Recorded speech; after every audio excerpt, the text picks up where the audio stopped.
আলহামদুলিল্লাহ। বন্ধুরা সবাই কেমন আছেন? বেশ কয়েকদিন পরে আবার চলে আসলাম।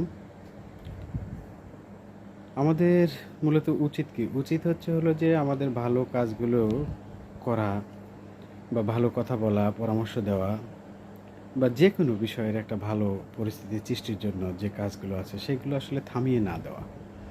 অনেক সময় হতে পারে যে আমি একটা ভালো পরামর্শ দিলাম, কিন্তু সেই ভালো পরামর্শটা হয়তো তিনি নিচ্ছেন না। যাকে দেওয়া হচ্ছে তিনি নিচ্ছেন না।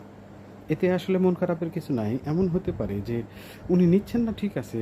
পরবর্তীতে এই ভালো কাজটা গ্রহণ না করার কারণে তার একটা আ যে ক্ষতির কারণ যে মানে ঝুঁকিটা হলো, আ সেই ঝুঁকিতে উনি যে পড়েছেন সেই জায়গা থেকে কিন্তু তিনি রিভার্স হতে পারেন। আবার এসে আপনার সাথে কিন্তু আপনার সাথে একটা সম্পর্ক গ্রো করতে পারেন এবং ওই জায়গা থেকে আপনি যে পরামর্শগুলো দিয়েছিলেন সেই পরামর্শগুলো তিনি আবার গ্রহণ করতে পারেন। এইজন্য আসলে বলব যে আপনার দায়িত্ব আসলে ভালো কাজ, ভালো কথা, ভালো পরামর্শ, এই সৎ চিন্তা এইগুলো আসলে করা এবং সেই অনুযায়ী প্রেসক্রিপশন দেওয়া।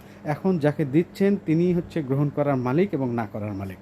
তিনি যদি গ্রহণ করেন আলহামদুলিল্লাহ, আর যদি না করেন সেক্ষেত্রেও আলহামদুলিল্লাহ। যদি উনি গ্রহণ করেন উপকৃত হবেন, যদি গ্রহণ না করে থাকেন তাহলে ক্ষতিগ্রস্ত হবেন এবং ক্ষতিগ্রস্ত হওয়ার পরেই উনি আবার আপনার কাছে রিটার্ন করবেন। এতে আপনার সাথে একটা সম্পর্ক তৈরি হবে। ধন্যবাদ সবাইকে।